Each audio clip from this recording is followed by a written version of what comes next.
Vamos a empezar entonces la materia, que seguir, con el programa de la materia que hemos dejado un ejemplar en la fotocopiadora de la carrera. La cirugía procede de los términos griegos chair, que quiere decir mano, y ergon, obra.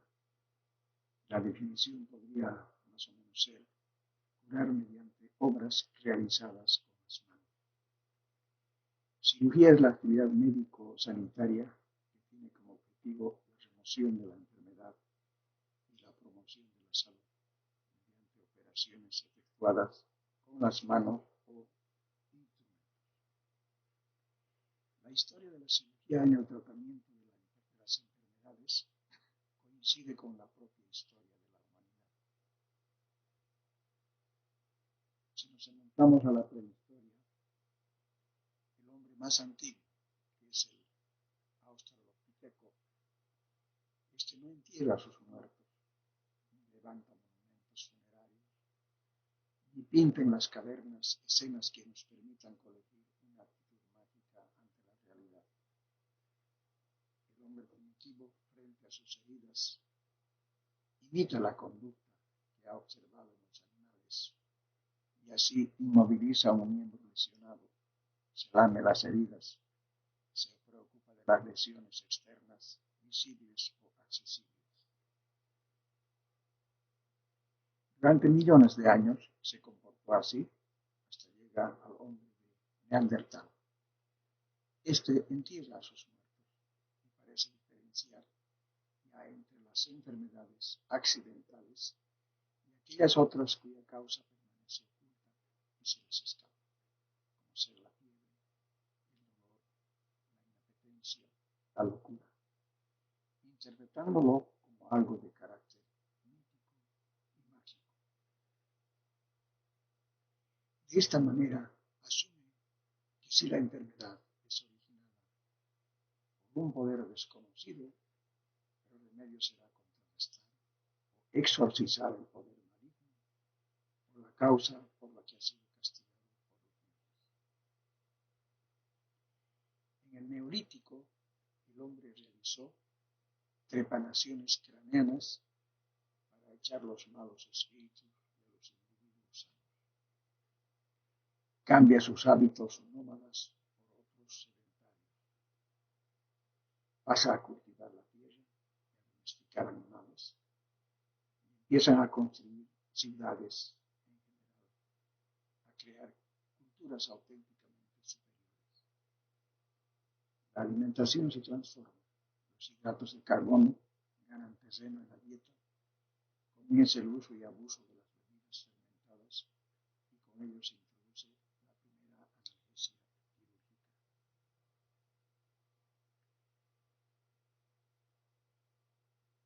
Es la denominada revolución neolítica el origen de las grandes civilizaciones primitivas, la mesopotámica, la hindú, la egipcia, la china, la griega y en Sudamérica las precolombinas.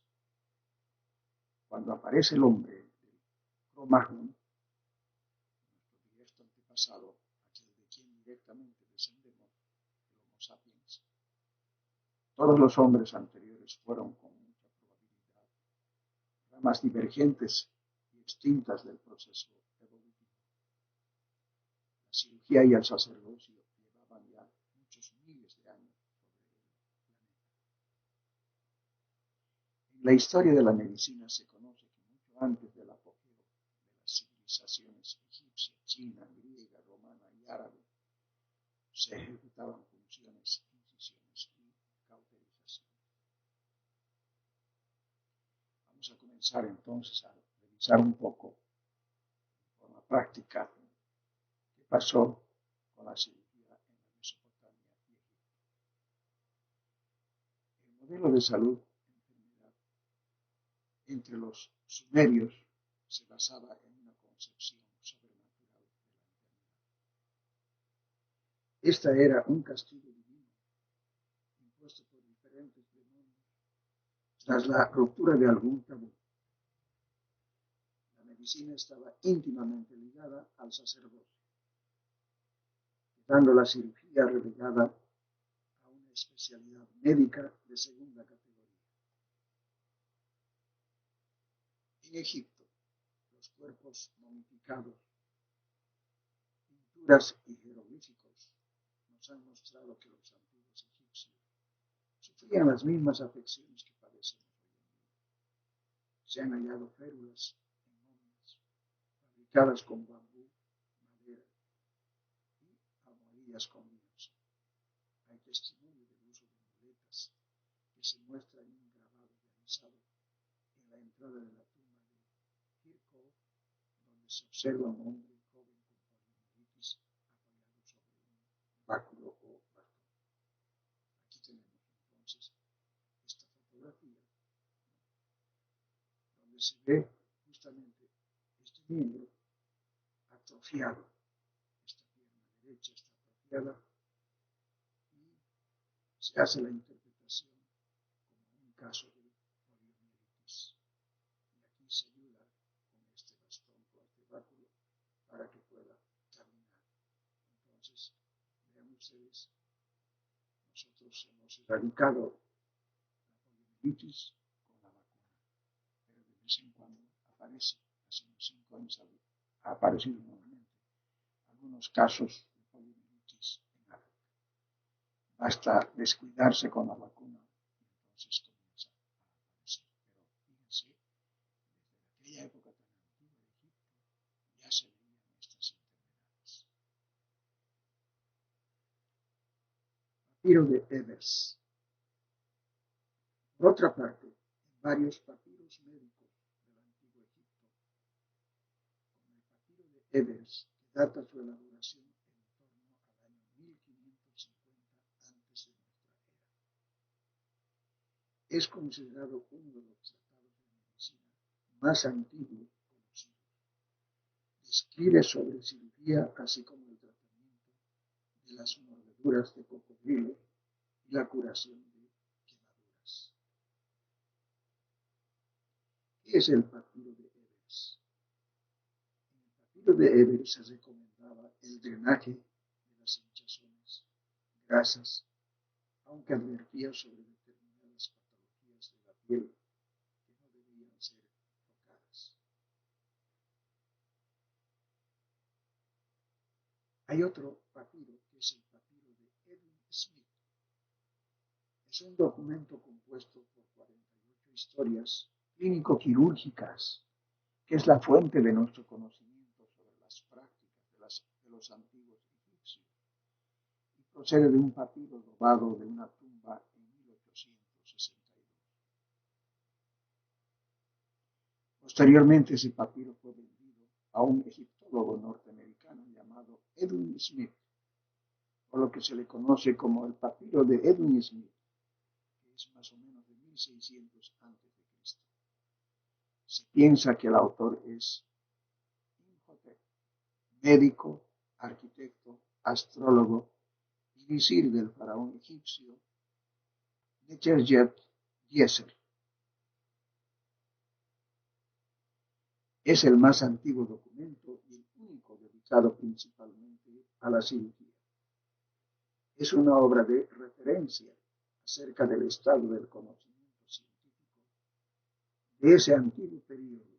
Es un tratado de cirugía elaborado casi 5000 años.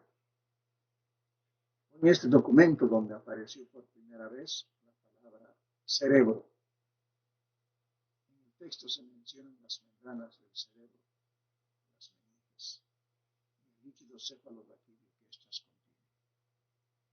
Observan incitación meningea en forma de anquilosamiento del cuello. Otras estructuras que hace mención son la mandíbula, los huesos del cuello, clavículas, esternón y costillas. Existen observaciones fisiológicas como el reconocimiento y medición del pulso, que anteceden en 2500 años a las observaciones de Hipócrates. En el contenido de este papiro hace presagiar el conocimiento de la circulación sanguínea En aquel tiempo el hombre sabía que el corazón es el centro, desde el cual los palpitantes vasos se extienden por todas partes del cuerpo. Existen sabias observaciones sobre el funcionamiento del sistema nervioso. Sabían que las parálisis de las extremidades inferiores se debían a las lesiones cerebrales y se establecía la relación entre la localización de la lesión craneal y el lado del cuerpo involucrado. Asimismo, observaron daños motores y sensoriales en las lesiones por compresión de las vértebras cervicales. Se observan los síntomas y los hallazgos físicos obtenidos mediante la inspección, la palpación e incluso por medio del olfato. El uso de suturas o del esparadrapo en las heridas de los tejidos blandos, el empleo de tablitas y la aplicación de vendajes siguen conceptos lógicos. La carne fresca es el vendaje usual para el primer día, quizá por su valor hemostático. Aplican los calmantes y las sustancias protectoras. Tanto el calor como el frío se utilizan en condiciones indicadas por la lógica y la dislocación de la mandíbula se reduce de idéntica manera a cómo se realiza en la época actual.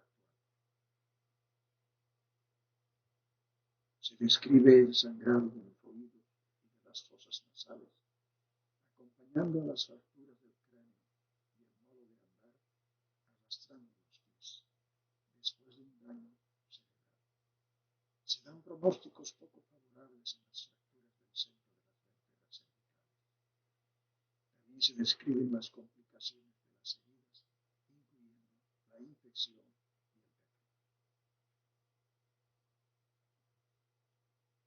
Vamos a ver un poco sobre la medicina, la cirugía, particularmente de la India.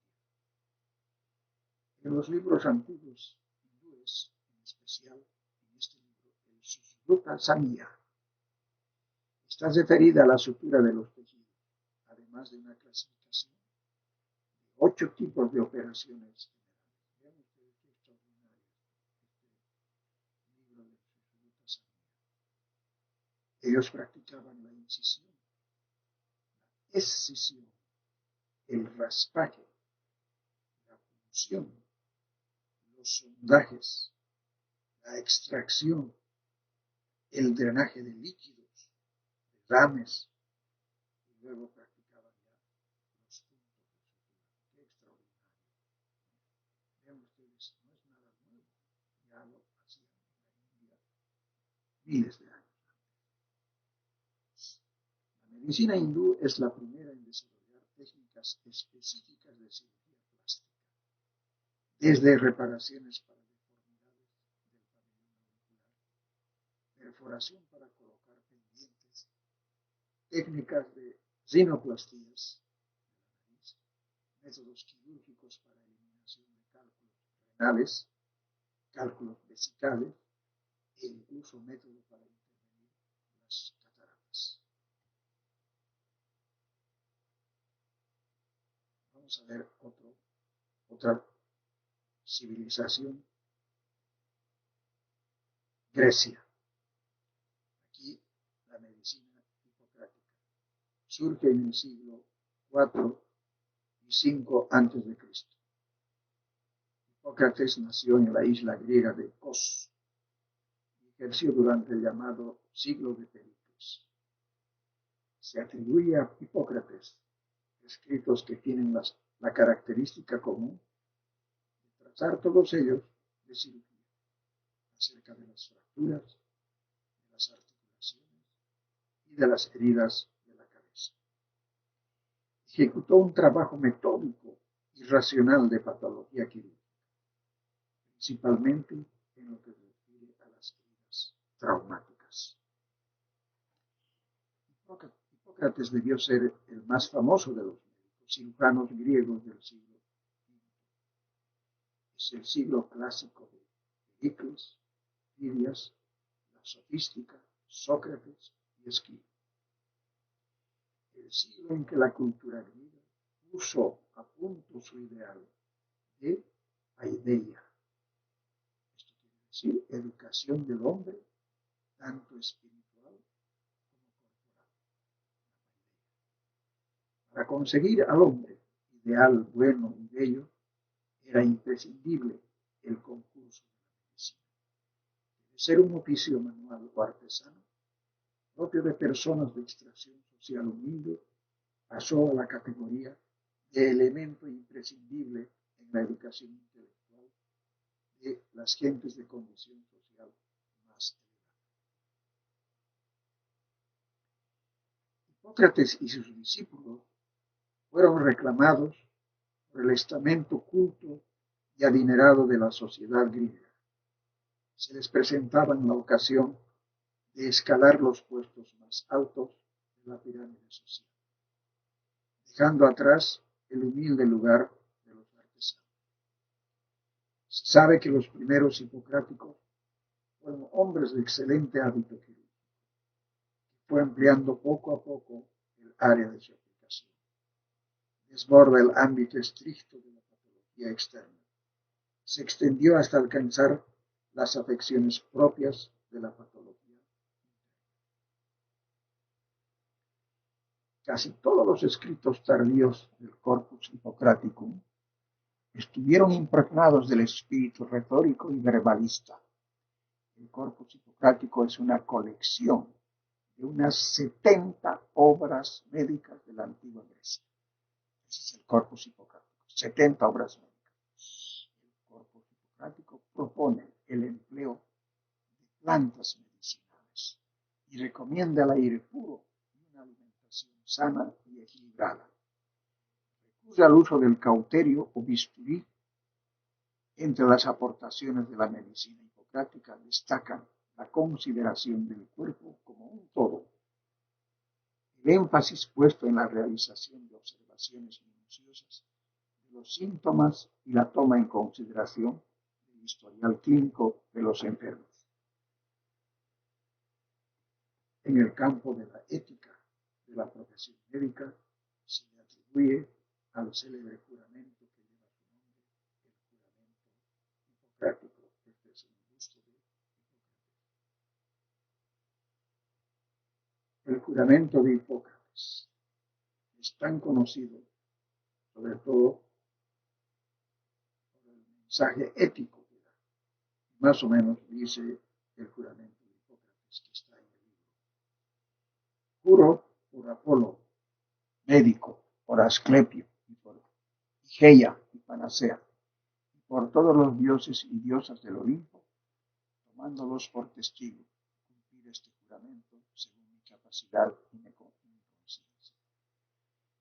Tendré al que me enseñó este arte en la misma estimación que a mis padres. Compartiré mis bienes con él, y si los necesitara, le ayudaré con mis bienes. Consideraré a sus hijos como si fueran mis hermanos, y si desean aprender el arte médico, se lo enseñaré sin exigirles nada en pago. A mis hijos, a los hijos de mi maestro, y a los que se obligaran con el juramento que manda la ley de la medicina, y a nadie más les enseñaré los preceptos, las lecciones y la práctica. Aplicaré mis tratamientos para beneficio de los enfermos, según mi capacidad y buen juicio, y me abstendré de hacerles daño o injusticia. A nadie, aunque me lo pidiera, daré un veneno, ni a nadie le sugeriré que lo tome. Del mismo modo, nunca proporcionaré a mujer alguna un pesario abortivo. Viviré y ejerceré siempre mi arte con pureza y santidad. No practicaré la cirugía en los que sufren cálculos. Antes bien dejaré esa operación a los que se dedican a ella, es decir, a los especialistas. Siempre que entrare en una casa, lo haré para bien del enfermo. Me abstendré de toda mala acción o injusticia, y en particular de tener relaciones eróticas con mujeres o con hombres, ya sean libres o esclavos. Guardaré silencio sobre lo que en mi consulta o fuera de ella vea u oiga que se refiera a la vida de los hombres y que no deba ser divulgado. Mantendré en secreto todo lo que pudiera ser vergonzoso si le supiera la gente. Si fuera fiel a este juramento y no la violara, que se me conceda gozar de mi vida y de mi arte y ser honrado para siempre entre los hombres, quebrantara y jurara en falso, que me suceda lo contrario. Ese es entonces el juramento hipocrático. Vamos a ver entonces ahora el instrumental quirúrgico griego. Vean ustedes, esto está en el museo y se encuentran aquí, fíjense este bisturí, una cucharilla aquí, y en fin, existen así separadores, pero son modelos que luego estos mismos se han copiado. Esta es una tijera, fíjense, está rota, pero esta es una pinza. Este es otro separador, parece un separador vesical. En fin, hay espátulas, hay todo. Y así entonces, lo único que se ha hecho que ha sido cambiar los metales y cambiar para que no se oxiden los instrumentos. Vamos a ver un poco en Italia, particularmente la Roma antigua. En Roma, la gran autoridad de medicina romana en el siglo I a.C. fue Aulus Cornelius Celsus. Este es muy conocido por la cátedra de Celsus. Su obra se llama De Medicina. Uno de los primeros libros impresos y describe las 4 características de la inflamación: sudor e hinchazón, con dolor y calor. La cátedra de Celsus se conoce. Ligaduras para el control de las hemorragias, litotomía para los cálculos, operaciones de hernias, cirugía oftálmica, reparación plástica de defectos, aparatos con reducción de fracturas y dislocaciones, traqueotomía y presumiblemente administración de jugo de mandrágora con fines de anestesia. Ahí tenemos algunos instrumentos quirúrgicos romanos también. Este es un alicate, este otro está roto, pero también es un pequeño alicate curvo. Este es un bisturí, este es un estilete, y así. Entonces tenemos una serie de pequeños y grandes instrumentos que han ido sumando al arsenal quirúrgico. Galeno. Galeno aparece en el siglo II después de Jesucristo. Es el médico más famoso de la antigüedad. Trabaja en Pérgamo, en Italia, como médico de los gladiadores. Durante 4 años practica la cirugía restauradora y la ortopedia. Años después marcha a Roma y se convierte en el médico de la aristocracia y de los emperadores, Marco Aurelio y Cómodo. Galeno escribió pequeños textos sobre la disección de los huesos, la disección de los músculos, la disección de las arterias y las venas y la disección de los nervios. El nombre de Galeno lo usan como sinónimo actualmente de médico. Galeno escribe 2 grandes tratados de anatomía funcional sobre el uso de las partes y los procedimientos anatómicos. Luego se contó con 16 libros de Galeno, que fueron los textos básicos de enseñanza en las escuelas médicas alejandrinas. En el siglo VII, Pablo de Egina escribió un libro dedicado exclusivamente a la cirugía. Se difundió este texto quirúrgico, convirtiéndose en el manual más estudiado y comentado hasta el Renacimiento. En el siglo VII, Pablo de Egina.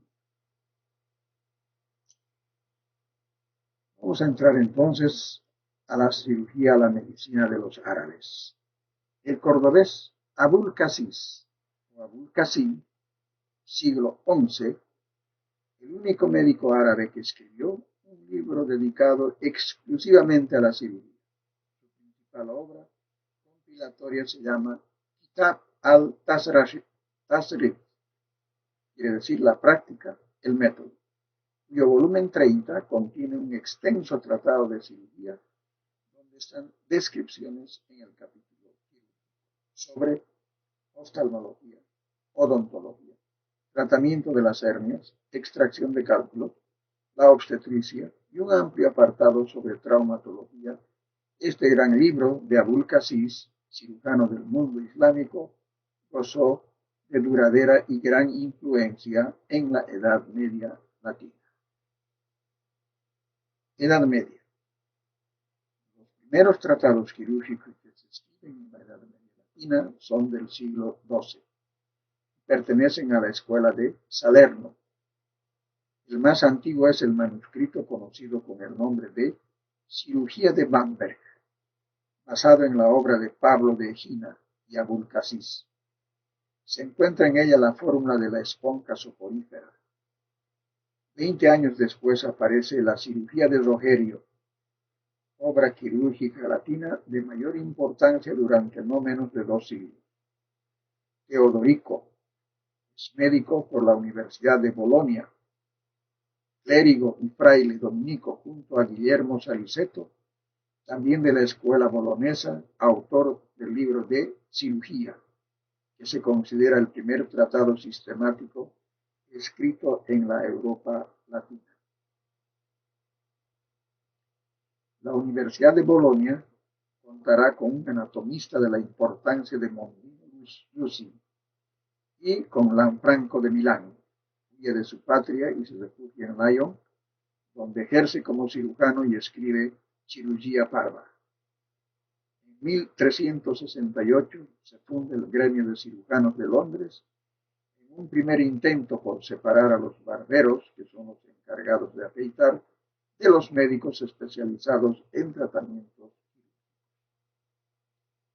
El Renacimiento. La cirugía en el Renacimiento. Esta nueva era recala con especial intensidad en las ciencias naturales y la medicina. Los nuevos conocimientos en anatomía suponen el despegue definitivo de disciplinas como la cirugía o la anatomía patológica. El mejor anatomista de este periodo es Andrés Vesale. Nacido en Bélgica, trabajó en Italia y España. Autor de uno de los manuales de anatomía más extendidos e influyentes durante los siguientes 2 siglos. El libro es De Humani Corporis Fabrica. Supone una ruptura total con la tradición galénica, que utiliza los textos clásicos basados en la disección, y profesor de cirugía en Padua, practica cirugía animal y experimental. Es necesario. Este es Ambroise Paré. Francia. Llegamos a Francia, también tiene su representación. En Francia, como hemos visto, Ambroise Paré es un francés, considerado como el padre de la cirugía francesa. Cirujano militar, observó que una hemorragia era mejor controlada al ligar vasos de uno en uno que hacer una ligadura grupal. En la guerra hizo un primer descubrimiento: las heridas por arma de fuego se trataban en la época con aceite hirviendo, debido a la creencia de que la pólvora era venenosa. Casualmente se acabó el aceite y entonces trató a un grupo de heridos de arcabuz con una mezcla preparada de yema de huevo, aceite de rosas y agua gas. Al día siguiente, preocupado, Ambroise fue a revisarlos y encontró que el medicamento casual aplicado en los heridos no mostraba inflamación o tumefacción.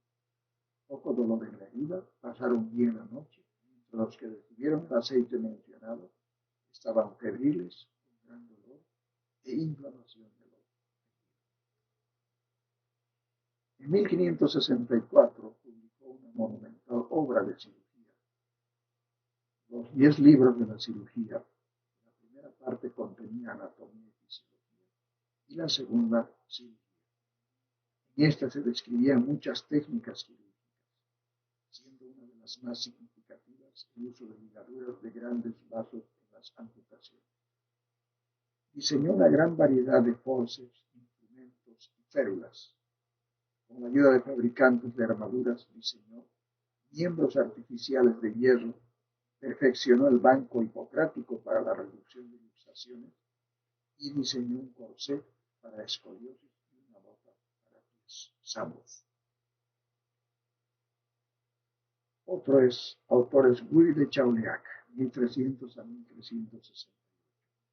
Es uno de los más importantes cirujanos franceses de la Edad Media. Aunque estudió en principio en Tolosa, se mudó posteriormente a Montpellier, donde estudió medicina, graduándose como maestro en cirugía. En Bologna se destacó como anatomista y formuló que un cirujano que no sepa anatomía es como un ciego hachando un tronco. Este ha sido médico de los papas Benedicto XII, Clemente VI, Inocencio VI y Urbano V.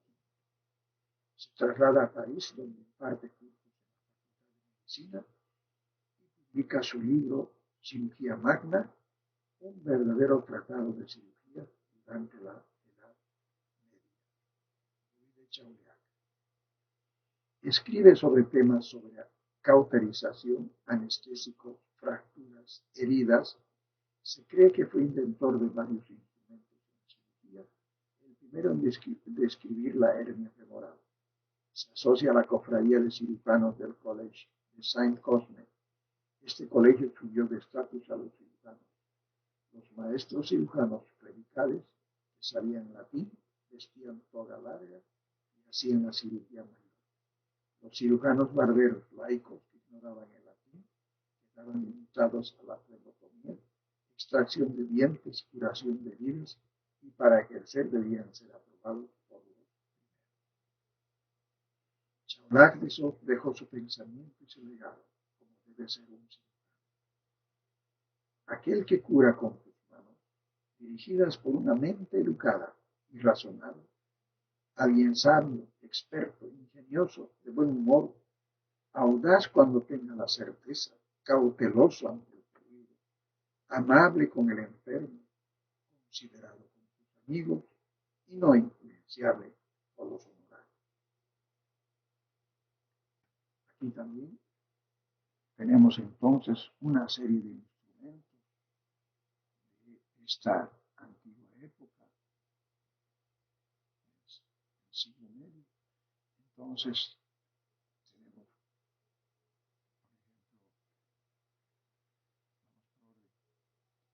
aquí tenemos algunos aparatos. Esta es una aguja, este es un mechero Bunsen, este es una aguja larga para suturar, separadores, aquí tenemos una tijera, aquí tenemos otro separador que no es muy diferente a los que actualmente tenemos. Aquí tenemos un alicate, tijeras, y entonces tenemos diferentes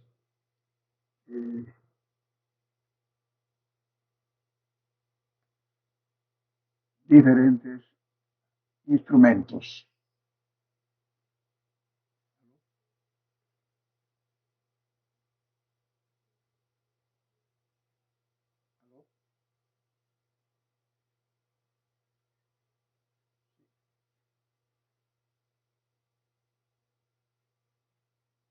Sí, voy a estar a las 9 ya.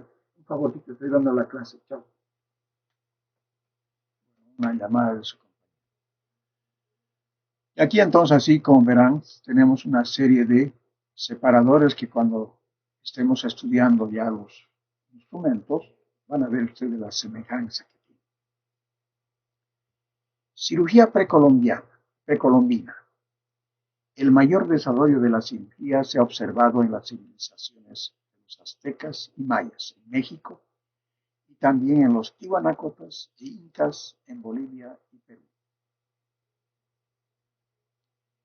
Antes de Hernán Cortés en México, el médico era llamado en México chamán.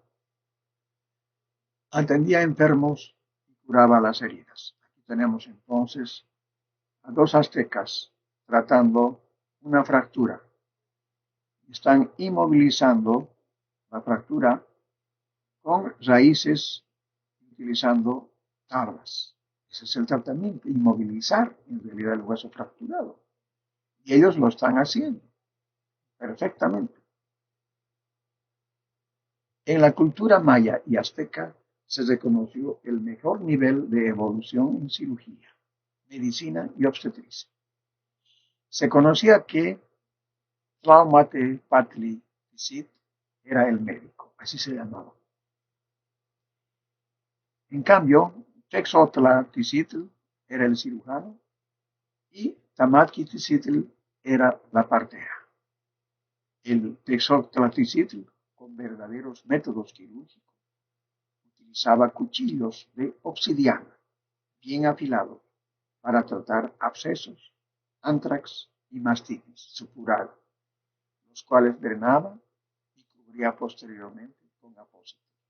Poseía una gran maestría para tratar fracturas con raíces y tablas como férulas, para inmovilizarlos durante 20 días. Eso es exactamente lo que se hace 20 a 30 días, ¿no? Las inmovilizaciones, las fracturas y también en los drenajes de estos abscesos, antrax y mastitis. Realizaban circuncisiones y mutilaciones longitudinales del pene a postulantes que entrarían a la casa sacerdotal. Operaban el perigio, que es una carnosidad en la parte interna del ojo, y con espinas de maguey efectuaban sangrías y realizaban hemorroidectomías. Cirugía craneal en Tiwanaku, preincaica e incaica. Las cirugías más representativas realizadas por las culturas precolombinas en el territorio de América Latina fueron las trepanaciones craneales efectuadas por la cultura tiwanaku. Siglos antes de la cultura incaica. ¿Dónde queda Tiwanaku? En Bolivia, señores, en Bolivia. Está más o menos a unos 60 kilómetros de La Paz, de La Paz. Entonces, es una gran cosa tener.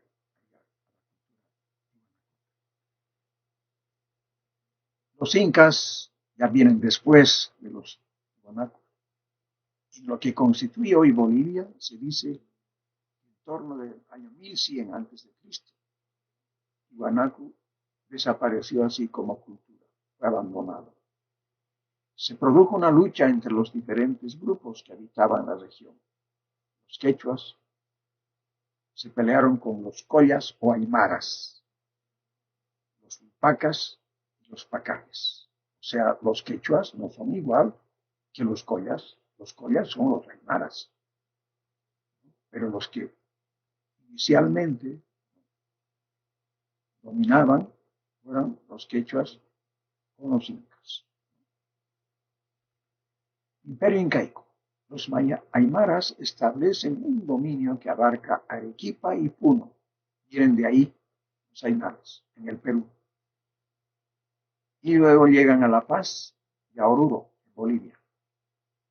Hasta que en 1438 el Inca Pachacútec derrotó al último soberano colla o aymara, Chunquicapa, incorporando el altiplano boliviano al imperio incaico, como parte de la provincia del Colla Azul, e imponiendo el quechua como la lengua oficial y los otros conocimientos como la medicina oficial. El imperio incaico entonces adoptó los estilos arquitectónicos de los tiwanacotas, así como los conocimientos en medicina, íntimamente ligada a la magia y la religión. Los mitos y las tradiciones son fundamentales en su cultura. Los médicos mantenían el equilibrio de las relaciones frente a la naturaleza, divinidad, y se encontraban los Yaquiri, los Aysiri, los Jampiri y los Laika, Imperio Incaico, Bolivia, y parte del Perú. Yatiri, ¿quiénes eran los yatiris? Eran capaces de conocer el devenir del de los tiempos por las hojas de coca, al ver los colores, las entrañas de los animales, definir los calendarios astronómicos, cuándo tenían que hacer la siembra, la cosecha, las fiestas religiosas, etc. Los Aesir son los que curaban el malestar del alma y del espíritu, como los actuales psicólogos contemporáneos eran los Aesires. Su técnica era diálogo profundo, estimulando a revivir situaciones del pasado. Practicaban rituales de agradecimiento a las divinidades a fin de lograr el equilibrio. Eso eran los Aesires. Los Hampiri se dice que eran naturalistas. Estos empleaban plantas para la economía doméstica, pero sobre todo para curar enfermedades. Los principales métodos de aplicación de los medicamentos eran en forma de infusiones, cataplasmas o ungüentos, materiales de los tres reinos: vegetal, mineral y animal. Entre los Hampiri se conocía que poseían especialidades. Los Hampiris tenían especialidades en el imperio incaico. Unos eran los Huahuachiri, estos eran los parteros. Trataban con infusiones de plantas para aliviar los dolores del parto, pero también eran responsabilidad del desarrollo de los niños y cuidaban la alimentación de ambos. Los Huahuachiri, entonces, madre e hijo, eran los parteros. Los Cacochiri, estos Hampiris reducían las luxaciones y trataban las fracturas. Era como los traumatólogos. Usaban vendajes con hierbas. Se han encontrado momias con amputaciones, pero incluyendo inclusive prótesis, moldes de arcilla para miembros fracturados y muletas. Eso eran los Cacochiri. Increíble. En esa época ya tenían hasta traumatólogos. Los Miyuchiri. Estos, los Miyuchiri, hacían la función del médico cirujano. Se ocupaban de curar las ulceraciones, las heridas de guerra, suturaban y realizaban vendajes. Para suturar usaban agujas de hueso. Estas agujas de hueso los pueden observar en Tiwanaku en el museo. Ahí tienen en Tiwanaku un museo y estas agujas de hueso. Agujas de metales, madera o punzones, hilo de nervios y cabellos humanos.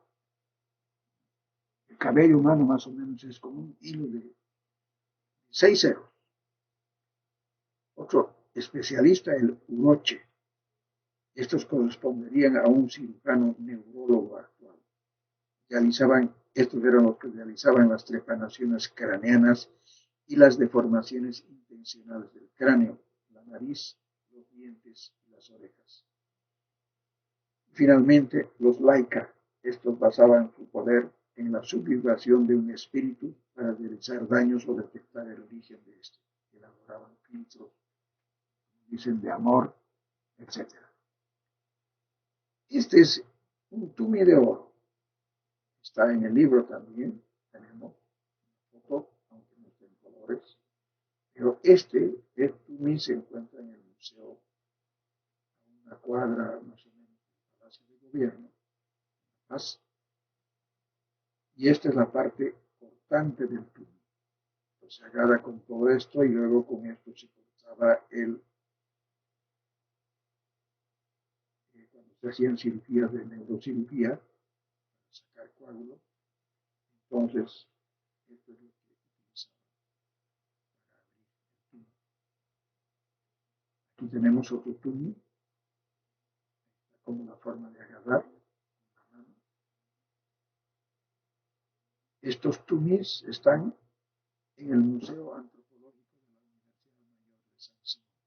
Así eran los tumis para abrir entonces el cráneo.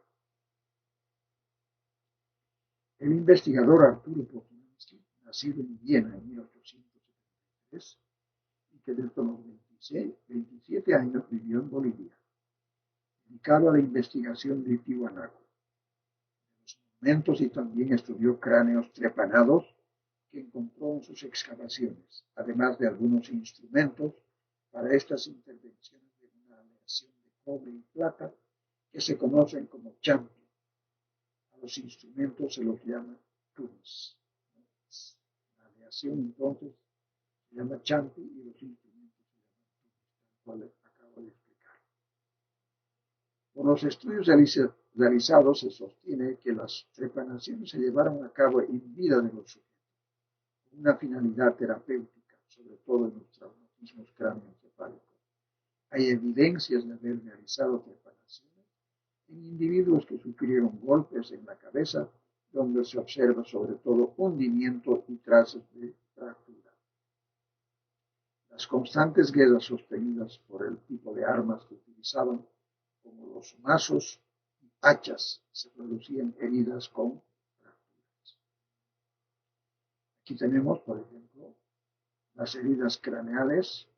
Ahí vemos dos trepanaciones, una aquí y otra aquí, para sacar los coágulos del paciente. Entonces se observa cómo ha regenerado el hueso, y eso es lo que nos lleva a pensar que entonces le sacaron los coágulos y luego esto se fue cicatrizando de a poco. Las constantes guerras sostenidas por el tipo de armas que utilizaban, como los mazos y hachas, se producían heridas con fracturas óseas y hundimientos craneales postraumáticos encontrados generalmente en la región parietal izquierda.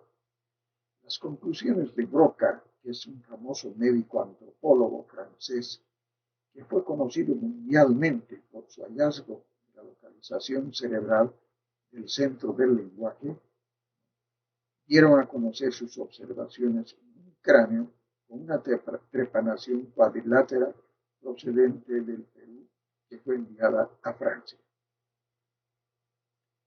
Cirugía. Vamos a entrar entonces, dejando ya a la cirugía latinoamericana, vamos a entrar a la cirugía moderna. Corresponde a los siglos XV y XVIII. Es en este medio donde nace la cirugía moderna. Por ser nueva, no se gesta en la universidad. Se comienzan a abandonar prácticas como el empleo del aceite hirviendo, se escribe en lengua vernácula y se comienza a realizar un trabajo simple y metódico. En este siglo es cuando la imagen de la cirugía sufre un cambio radical en toda Europa. El cirujano estudia los síntomas de las enfermedades, sus causas, y comienza a valorar la indicación operatoria. Los cirujanos pasan a ser los que imparten la docencia de la medicina quirúrgica o de las enfermedades con tratamiento quirúrgico que estudian en el canal. En la ilustración, gracias a la obra de John Hunter, la cirugía se convierte claramente en una ciencia, al disponer de un cuerpo de doctrina basado en principios anatómicos, fisiológicos y patológicos, del que nacen hipótesis para tomar actitudes ante la realidad concreta del enfermo. El siglo XVIII, en Francia, se nivelaron de categoría clínicos y cirujanos. En Inglaterra, los barberos fueron separados de los cirujanos. En 1745, y a fines de siglo, se le otorgaron privilegios al Royal College of Surgeons. A pesar de que los cirujanos siguieron impotentes frente al dolor y la infección, la cirugía hizo progresos técnicos gracias al mayor conocimiento de la anatomía. Pierre de Salt, en Francia, uno de los mejores cirujanos de entonces, fundó la anatomía topográfica. Por otro lado, John Hunter, en Inglaterra, con sus estudios de diversos fenómenos de la patología general, relacionados con lo quirúrgico, creaba una base científica de esta disciplina. Otros célebres cirujanos de la época fueron, en Francia, Jean Petit, por eso hay un triángulo de Petit, ¿no es cierto? En la anatomía se estudia. En Inglaterra, Percival Pott, la enfermedad de Pott, famoso por sus estudios sobre la tuberculosis aquila, y otros cirujanos como en Italia, Antonio Scarpa. ¿Se acuerdan del triángulo de Scarpa? Allí en la región femoral. Siglos XIX y XX.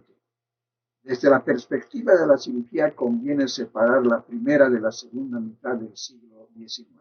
En la primera mitad se produce la desaparición de las academias y reales colegios, pasando la enseñanza a depender de la universidad, lo que implica la unificación definitiva de médicos y cirujanos desde el punto de vista profesional y de formación. Es en esta época cuando se constituye definitivamente la cirugía como ciencia, alcanzando su mayor nivel europeo en Francia e Inglaterra. A partir del camino trazado por John Hunter, del pensamiento de Richard y de la práctica de Dupuytren, se va constituyendo una patología quirúrgica con su clínica, sobre la base de la anatomía patológica. Esto justificará plenamente la acción terapéutica basada en hacer desaparecer la lesión extirpándola o restaurándola mediante una técnica quirúrgica adecuada. Siglo XIX. En la segunda mitad del siglo XIX llegará a control eficaz la hemorragia quirúrgica, al generalizarse el uso de pinzas hemostáticas, que son una evolución de las pinzas de Ambrosio Paré, para extraer proyectiles. La cirugía del empirismo fue gradualmente transformándose en una ciencia con objetivos y metodología propia. A fines del siglo XIX, el gran desarrollo de la medicina, pero sobre todo en áreas de la anestesia, antisepsia, el mejor conocimiento de los agentes causadores de infección, el estudio de la fisiopatología y de la respuesta del organismo a la agresión quirúrgica, aumenta el valor de la técnica quirúrgica traumática y aséptica, creada y perfeccionada por Lister, Langenbeck, Billroth, Halsted y otros posibilitaron la elaboración de técnicas quirúrgicas destinadas a la extirpación y sustitución de órganos, reparación de estructuras y el restablecimiento de Crawford Williamson, médico del presidente norteamericano Jefferson, primer cirujano en emplear el éter como anestesia, 1842. William T. G. Morton usó éter en su consulta, dentista. 2 años después se utilizó para extirpar un tumor en el cuello en el hospital de Boston en 1844, 2 años después del éter. Jules-Émile Penn diseña las pinzas que llevan su nombre y propone la técnica de la laparotomía, 1868. Teodoro Billroth desarrolla la técnica quirúrgica para la gastrectomía que lleva su nombre, 1880. Hay 2 técnicas, la Billroth 1 y la Billroth 2.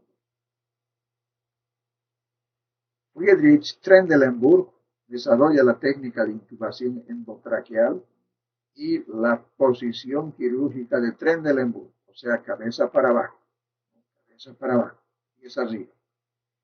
Desde 1846 y 1946 es considerado el siglo de oro de la cirugía. La introducción de la anestesia al final de la Segunda Guerra Mundial crea una situación espectacular para el desarrollo de la cirugía y los descubrimientos tan importantes para el futuro. Un artículo de un cirujano llamado Bigelow, donde señalaba la posibilidad de operar sin dolor, mediante la inhalación por el paciente de éter sulfúrico.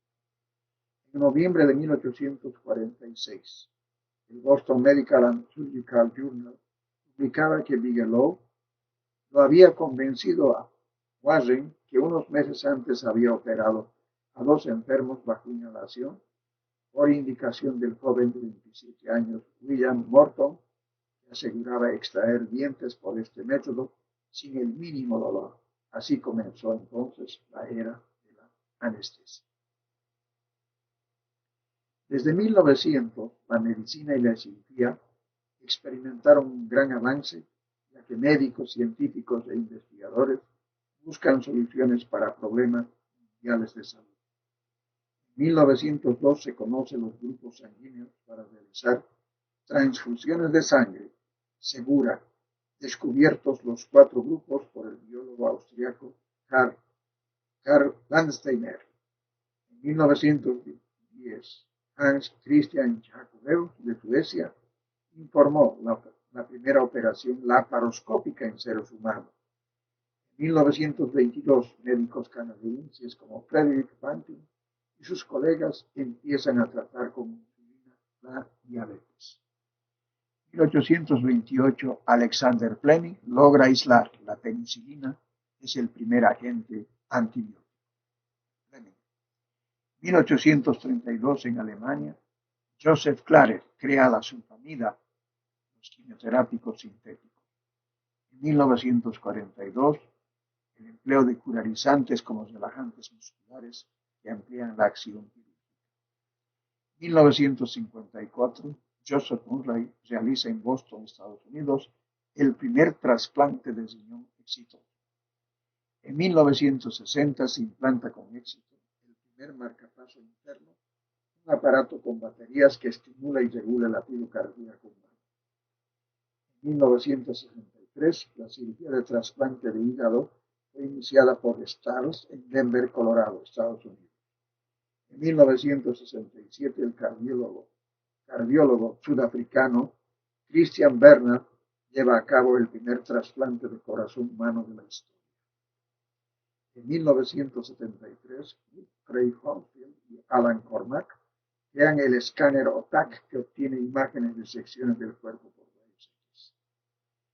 En 1987, Joel Cooper realiza en Baltimore el primer trasplante de pulmón exitoso. En 1998, cirujanos franceses llevan a cabo el primer trasplante de mama. En 2005, trasplante parcial de cara por cirujanos franceses. Y luego entonces, cada vez siempre va avanzando la cirugía. La Segunda Guerra Mundial provocó un acelerado desarrollo de la técnica en general y con ella la de la cirugía. Se produjo un espectacular progreso en todos los campos de la cirugía, como ejemplos de desarrollo de la neurocirugía y en cirugía cardíaca la circulación extracorpórea. En la década de los años 60 se creía que el poder de la medicina llegaría a ser infinito. La década de los 80 se caracterizó por la entrada al mundo de la cibernética, de la medicina, de los ordenadores, un apoyo diagnóstico extraordinario de la tomografía axial computarizada, de la resonancia magnética, etc. Importante para la toma de decisiones, los sistemas expertos, la medicina basada en la evidencia, la experiencia acumulada en los bancos de datos. En la década de los 90 se entra en lo que denomina la era del recambio de órganos. El despegue de las técnicas de trasplante de órganos comienza en la década anterior. Con la aparición de la ciclosporina, mejoraron extraordinariamente la supervivencia en los trasplantes renal, hepático, etc. El cirujano actual llega al proceso de superespecialización. Estos no quieren abandonar el cuerpo de doctrina de donde proceden, ni olvidar los conocimientos básicos de su especialidad. Actualmente los cirujanos estamos presenciando la revolución más importante de la cirugía en toda su historia. La llegada de la informática permitió el desarrollo de la cirugía mínimamente invasiva. La realidad virtual y la simulación están invadiendo las salas de cirugía y han cambiado completamente la forma de entrenamiento quirúrgico. Los robots pueden ser aliados del cirujano que permiten alcanzar objetivos jamás imaginados.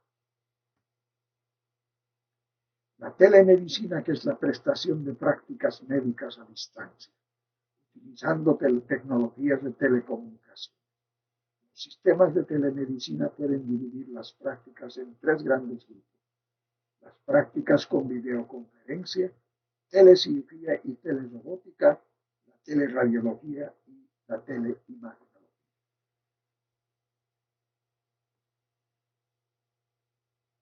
Prácticas con videoconferencia.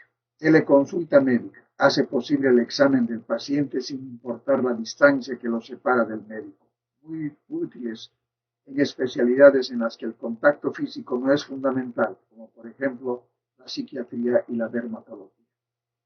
2. Las interconsultas. Examinado el paciente por un médico local, este utiliza el sistema para certificar sus hallazgos con especialistas que no residen en el lugar. Cirugía guiada por medio de la videoconferencia. Es posible para un cirujano ser guiado o supervisado en tiempo real por un profesional con mayor experiencia o especialización. Prácticas con telecirugía. El cirujano no tiene contacto físico directo con el paciente. Puede practicarse la cirugía guiada, que en general es mínimamente invasiva y de bajo riesgo. Entra dentro de esta categoría la cirugía videolaparoscópica, que con técnicas de telemedicina puede ser monitoreada en forma remota. Aún en experimentación está la telerobótica médica, que permitirá en el futuro practicar cirugía a distancia mediante robots que reproducen los movimientos de la mano del cirujano, que se encuentra en otro lugar manejando los telecomandos y monitoreando el campo operatorio en tiempo real.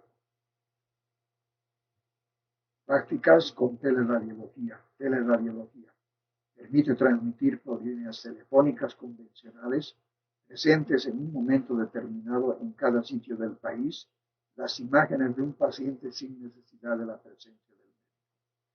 Finalmente podemos señalar la terapia a partir de células madre, que están abriendo nuevos horizontes en el campo de la mejor cicatrización, que es una de las bases de las actuaciones del cirujano. El cirujano está entrando de lleno en la medicina regenerativa, va solucionando y colaborando en los problemas de trasplante. Aquí tenemos entonces un resumen de lo que hemos expuesto de la prehistoria, la Edad Media del siglo XV al XII, el comienzo del mundo moderno, siglos XV y XVIII, el siglo XIX, siglo XX, la Edad de Oro de la cirugía del siglo XX y el estado actual de la cirugía. Eso es en resumen, un resumen de la historia de la cirugía, que es importante también conocer. Seguramente a medida que estemos avanzando, vamos a ir comentando también algunos avances que ha tenido Bolivia en lo que respecta a la cirugía. Hay datos extraordinarios que nos competen a los bolivianos. Por ejemplo, decir que la tercera cirugía en el mundo es la cirugía de cálculos en vesícula biliar. Bolivia tiene el tercer lugar del mundo. Y en Bolivia la primera cirugía que se realiza en los pacientes por estadística es la colecistitis litiásica, cálculo de la vesícula biliar. Y también podemos decir que lamentablemente el primer lugar en cáncer de la vesícula biliar, pues tiene ese récord inafortunado, desventurado, Bolivia. Y así tenemos algunos títulos que no son nada halagadores, como ser el primer lugar de cáncer de piel, Bolivia, ¿no? Entonces, eso debemos bajar. Tenemos que trabajar en eso. Ustedes que son los jóvenes deben trabajar, deben estudiar y tienen que bajar esas estadísticas. Muy buenas noches y que sea hasta la próxima clase. Gracias.